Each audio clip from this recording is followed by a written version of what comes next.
As preparations at the Vostochny Cosmodrome intensified on April 30th, 2026, an important step in the development of Russia's next-generation crewed spacecraft program was achieved.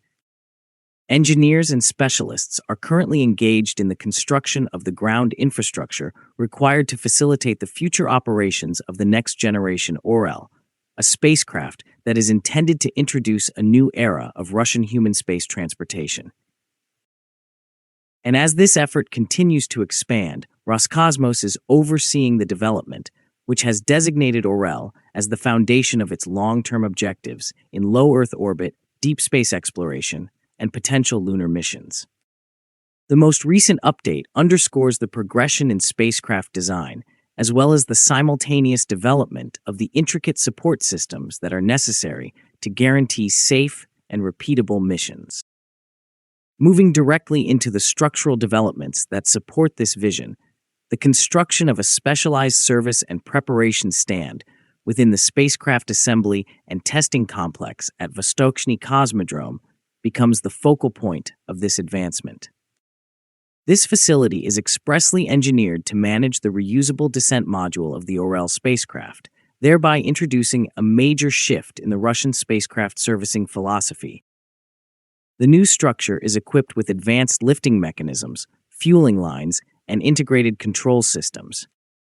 It is outfitted to provide essential resources, including electrical power, liquids, and gases, for both pre-flight preparation and post-flight servicing. These systems represent a major improvement over the infrastructure that was previously put in place for legacy spacecraft, such as Soyuz. And this is where the development becomes particularly noteworthy, because it places a clear emphasis on reusability. In contrast to conventional Russian crew vehicles, which were primarily disposable, Orel introduces a partially reusable architecture. The descent module, which is responsible for the safe return of astronauts to Earth, is intended to be subjected to multiple missions, and this directly necessitates a sophisticated maintenance ecosystem on the ground. It's kind of like building not just a spacecraft, but an entire support cycle around it, which, sounds obvious, but actually changes how everything is planned. This naturally leads into a broader generational transition, as Russia's human spaceflight program shifts from Soyuz to Orel. Russia's human spaceflight program has been dependent on the Soyuz spacecraft for decades, a design that originated during the Soviet era. Soyuz remains inherently disposable, despite its continuous upgrades, and that limitation is central to this transition. In contrast, Orel is a design that is wholly new and is intended to replace Soyuz. The Orel spacecraft will be substantially more capable and bigger in size, as indicated by the available technical parameters. It is intended to accommodate up to 6 cosmonauts, providing improved onboard conditions and increased mission flexibility. The increased internal volume enables the personnel to experience more comfortable conditions, which becomes especially critical for missions that last for a longer duration. The spacecraft is designed to operate autonomously for extended periods and can remain docked to an orbital station for months at a time.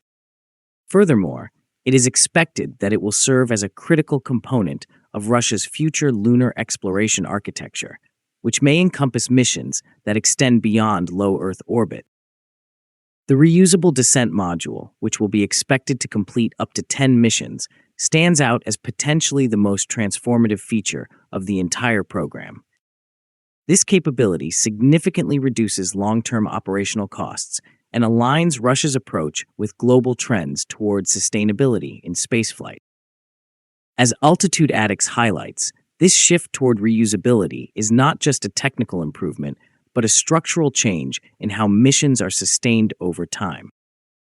And before any of this becomes operational, the program continues through a stringent series of test campaigns that are critical to validating the spacecraft. The Orel program continues to undergo a rigorous sequence of evaluations prior to its inaugural flight, despite the fact that it has already made visible progress. A variety of high-risk tests are being designed by engineers to validate the safety systems of the spacecraft in extreme conditions throughout 2026. One of the most important of these tests focuses on the launch escape system. In this scenario, the spacecraft, which is mounted to a rocket, will be swiftly ejected during a simulated emergency. Following this, the capsule must descend safely using parachutes, ensuring that the crew can survive in the event of a launch failure. Another significant test phase is centered on landing procedures and is scheduled to take place between 2026 and 2027. Engineers will drop a full-scale prototype of the descent module from a helicopter in order to replicate actual re-entry conditions as closely as possible. The module's estimated mass of approximately 9 tons makes these tests particularly challenging and technically demanding. To manage this, Russia plans to use the Mi-26 helicopter, which is recognized as one of the most powerful helicopters ever constructed. This approach allows engineers to refine parachute deployment, landing accuracy, and structural resilience under realistic environmental conditions. It's basically controlled falling, but with extremely precise engineering behind it. All of these developments feed directly into the projected timeline for the initial flight of Orel, which has been a lengthy and intricate process. The project, which was initially conceived in the late 2000s under the name Federation, has undergone multiple redesigns, delays, and refinements before reaching its current stage. According to the most recent schedule, the first orbital launch is planned for 2028. This mission will take place in an uncrewed configuration, allowing engineers to validate systems in actual space conditions without placing human life at risk. Following this maiden flight, 2 additional demonstration missions with cosmonauts are planned. Orel will be declared fully operational only after the successful completion of these missions, reflecting the necessity for extreme reliability in human spaceflight. Stepping back to look at the broader picture, the significance of Orel extends far beyond simply replacing Soyuz. It serves as a central element in Russia's overarching space strategy, which includes the development of a new national orbital station and the eventual execution of missions beyond Earth orbit. The spacecraft is expected to launch from the Vostochny Cosmodrome and operate in conjunction with the Angara A5 rocket family. This alignment supports Russia's objective of reducing its reliance on foreign launch locations. In the longer term, Orel has the potential to contribute to lunar exploration projects and to support missions to a proposed Russian orbital station. Its modular design enables the creation of multiple configurations, including payload variants and deep space adaptations. And this brings us into the broader global context, where reusability is becoming one of the defining characteristics of modern space exploration. Although reusable rockets have attracted widespread attention, the development of reusable spacecraft components remains a far more complex engineering challenge. By incorporating a reusable descent module, Orel places Russia within this evolving paradigm. The program's objective is to enhance the sustainability of human spaceflight by enabling multiple flights per capsule, reducing costs, and increasing mission frequency. According to Altitude Addicts, this capability also enhances operational adaptability, allowing Roscosmos to refurbish and redeploy existing hardware instead of manufacturing a new capsule for each mission. This significantly reduces turnaround times and improves overall efficiency. Despite this progress, the Orel program continues to face considerable challenges. The technical complexity involved in building a next-generation spacecraft has already resulted in delays, pushing the first flight to 2028. At the same time, the development of infrastructure at Vostochny must proceed in parallel with spacecraft readiness. Even a fully completed spacecraft cannot be launched without fully operational ground systems.